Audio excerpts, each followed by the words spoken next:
Kanaan duras ni kaasu. I think dhugaa keessattidha waan argannu hundumaa akka sabaatti yaadna taanani. Dhugaama walitti himuutu nurrara. Dhugaan lafarra jirtu amma biyyi jirti, biyyi Itoophiyaa jedhamtu jirti. Oromoonni biyya kana ijaaruu keessatti gahee guddaa qaba. Biyya kana keessatti garuu qooda isaaf malu hin arganne. Yeroo dheeraa keessatti Oromoon biyya kana keessatti eenyummaa isaatiin, afaan isaatiin boonee akka hin jiraanne, dinagdee ofii isaa irratti abbaa akka hin taane, maatiin isaa ijoollee isaanii filatanii ijoollee isaanii jalatti akka hin bulle qorsaan baay'ee darbeera. Gaaffilee kana keessaa baay'een isaanii deebi'aniiru, warri hafanis ni jiru. Afaan keenya fa'aa afaan federaalawaa gochuu barbaanna. Nuyi hireen keenya biyya sana keessaa guddaa ta'e osoo jiru hojii federaalawaa afaan saba biraatiin qofaa fayyadamuun nurra hin jiru kan jedhu ni kaasna.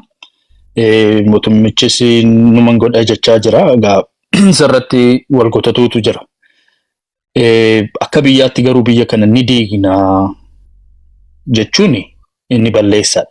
Saba kanaaf siifan yaada, siifan qabsaa, siifan jira jecha biyya ati lafee keetiin dhaabde Xaaliyaan irraa hambiste biyya ikonoomii dinagdee keetiin dhaabbatte kana nan diigee biyya xixinnoo uuma jedhanii qabsaa'uun baqaqiinsa cimaa uummata gidduutti, saba gidduutti fida. Diina sabaaf sablammii 80 caalan biyya sana keessatti jiran hundumaa immoo nama godha. Sanaaf jedhaniiti rogeeyyiin beekumsa qabanii hooggantoonni ABO maanifeestoo keessatti follaqanii ba'uu yookiin immoo biyya walabaa ijaaruu kan jedhu sana keessa hin gashine. Hiree murteeffannaa qofa qabatani. Maal jechuudha, uummanni barbaadee fedhii isaatiin hiree isaa murteeffatee nin ba'a jedheennaani hiree sana ni eeyyamnaa. Hiree sana filachuudhaaf dimokiraatawaa akka ta'u, bilisa akka ta'u immoo ni falmannaa jedhan. Malee nuyi akka maanifeestoo biyya Oromiyaa jedhamtu baasnee biyya ijaaruudhaaf, biyya walabaa ijaaruudhaaf hin qabsoofnuudha. Qabsoon keenya hiree uummataaf laannee sagalee uummataa jalatti buluudha. Addaddummaa cimaa qaba. Gaafa ati qawwee qabattee, mootummaa kuffistee, humna qabaattee, biyyan folloqsee biyya ofiin ijaara jettee deemtu, uummanni immoo Itoophiyaa kana ijaarreerra, Itoophiyaa irraan folloqnu jedheennaan situ qawwee qabate, mootummicha kuffiste, akkamitti taa dubbiin? Soba wal sossobnaa jechuudha. Hiree sanas hiree sobaa taate. Ittiin qophoofne. Yeroo baay'ee kaaseera kanaan dura. Warra Ameerikaa keessatti 2001 pileeniidhaan New York keessatti attack godhanii gaafa qophaa'anii Minisootaatti ni qabaman ijoolleen 2. Saawudii irraa warra dhufan natti fakkaatu. Afgaanistaan. Tireeningii fudhatu xayyaara balaliisuu kanarratti garuu laandingii hin fudhatan. Laandingii jechuun pileenii lafaan buusanii laandi gochuu hin baratani. Kilaasii isaayyuu hin galani. Ol kaasuma baratu. Maaliif? Kaayyoon isaanii, karoorri isaanii gadi bu'anii lafa dhaabbachuu miti. Achumaan waa itti gubuudha. Balleessuudhaaf ol ka'anii biildingii sana irratti 9/11 kan godhan sana gochuudhaaf muuxannoo isaan barbaadan ol ka'uudha malee gadi bu'uu sana irratti yaada hin qaban. Har'as hiree murteeffannaa jenna taanaan hiree murteeffannaa kama lamaaniin iyyuu qophaa'aa ta'a dhaabni akkasii jechuudha. Maal jechuu? Biyya walabaa barbaada taanaan uummanni isaafis qophoofta. Itoophiyaa kanaa wajjin turuu barbaada taanaanis isaafis qophoofta. Inni dhugumaa hiree lamaaniifuu qophiidhaatii uummata jala bultaa jechuudha. Galaanaan kun ifa amma sila kan kaasaa ture akka uummata jala buluu miti isa waliin qabsaa'aa jirtu. Isa si wajjin kufee kuffisu qawwee qabate. Isa iyyuu seeraan bushaan jirtu. Abbaan gootti taata. Isa si wajjin kakatee waliin duunaa, waliin Oromiyaa kanaaf falmanna jedhe sanayyuu akka nama tokkotti akka mootiitti bulchita dikteetarii taatee malee seera dhaabichaatiin bulchaa hin jirtu jedha. Galaanaan dhaaba kanaa wajjin yeroo dheeraa nama jiraate. Maal jechuudha? Ati nama qawwee qabatee si wajjin corraqa dhugee roob aduu otoo hin jedhin si wajjin taa'ee seeraan bulchuu hin dandeessu taanaan boori galtee uummata Oromiyaa, uummata Itoophiyaa dimokiraatawaa taatee bulchita jechuudhaaf dhuguma jira waan akkasii. Lammaffaa immoo jireenya nama gaafa dubbatu dhagaan ture OMN irratti.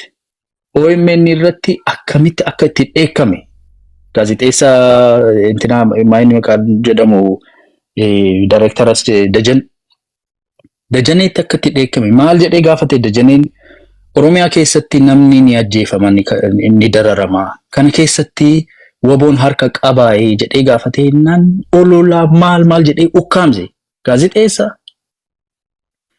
Amma ati gaazexeessaan gaafa si gaafatu akkasitti ukkaamsita taanaan.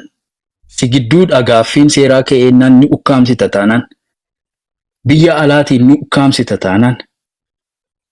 Imagine gaafa aangoo baankii fi taankiin si harka gale ukkaamsaa dhagaamee hin beeknetu uummata irratti dhufa jedhee uummanni ni sodaata. Lammaffaa immoo akka karooraatti biyya nan diiga jettee qabattee dhufaarta. So hireen murteeffannaa dhumateeraati murteessitee already. Murteessitee filannoo maaliitiin murteessa uummanni already murteessitee. Isa fuuldura dhaabbatu ajjeestee duutee dhuftee dhaabbatte achi booddee uummanni murteessa. Toleettee bultaa sittiin qophoofne wal sobnaa jechuudha. So biyya diiguun hin ta'u sirreessuu turrara gaaffiin siyaasaa jira taanaan tasgabbiidhaan ilaafilameedhaan gara Taanzaaniyaa sadaffaatti haa deebi'an. Uummanni keenya dararamaa jira, dhumaa jira, rakkachaa jira, gudeedamaa qabamee maallaqni itti gaafatamaa rakkina argee hin beekne argaa jira waggaa 7 kana keessa. Kana keessa akka baanuuf obbolaadhaa fedhii siyaasaa qabu wal dhabdeen isaanii kan aangooti waliin sossobnu bo. Solushiniin jiru solutionii elite barganidha.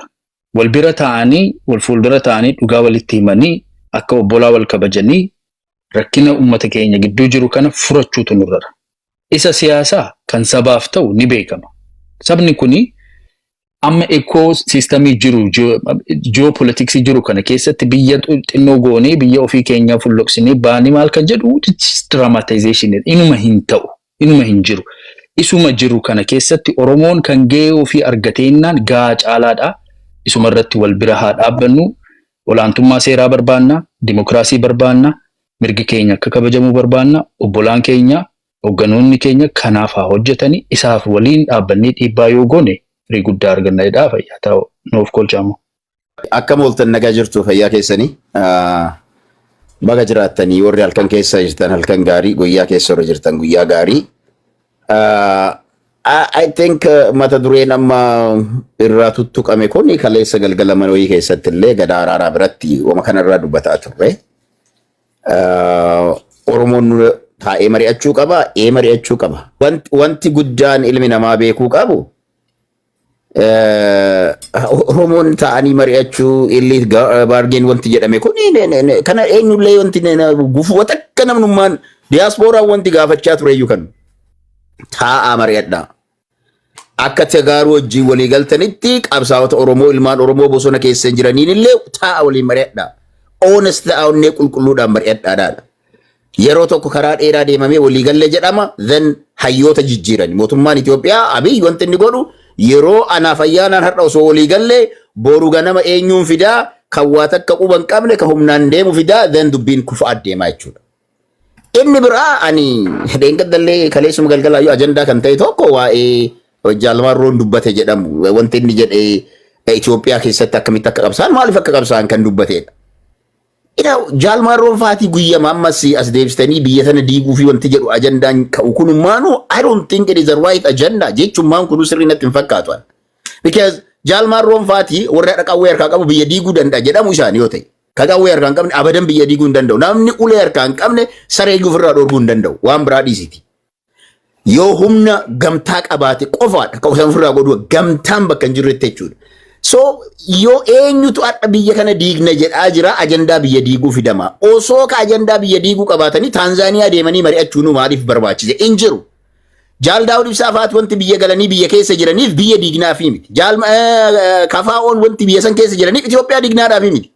So in general waliin qabnee olaallee ajanda itti waliin dhiibnu akkuma kaleessa TPLF Oromoon biyya diigaa Oromoon akkas godha jedhu san ajandaan kun ajandaa ta'uyyuu hin qabu.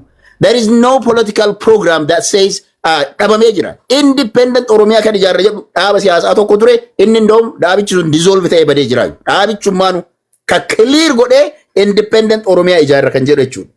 Kanaaf ajandaa san dhiisaatii yoo dandeettan warri mootummaa kana wajjin jirtan mootummaadhaan kijiba dhiisaatii hiyyeessa ajjeesuu dhaaba. Arsii keessatti hadha waan ta'aatiin jiru sirriitti hubadha. Arsii keessatti hadha ilmi namaa ajjeefamaatiin jiru ganama galgala qonnaan bulaan manaa fuudhamee mana hidhaa bulchanii immediately the next day mana hidhaatii fuudhanii ajjeesanii dheengadda barsiisaa Profeesar Asallaa Yuunivarsiitiidhaa tokko. Abbaa isaa Asallaa Yuunivarsiitii Profeesar abbaa oorruu qonnaa irraa fuudhanii halkan takka jedhanii then the next morning ajjeesan. Ajjeechaa dhaabaa humna milishaa akka uummata Oromootitti taphataa jiru kana maqaa shaneetiin nama ajjeestan kana dhaabaa jedhaatii itti hima.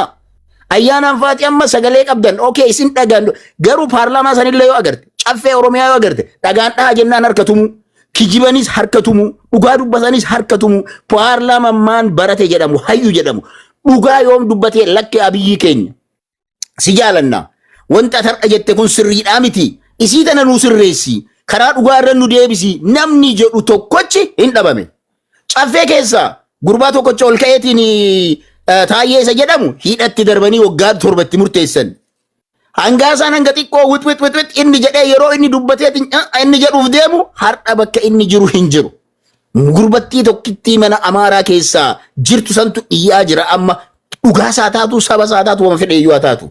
Hundi isaa harkuma dhaya.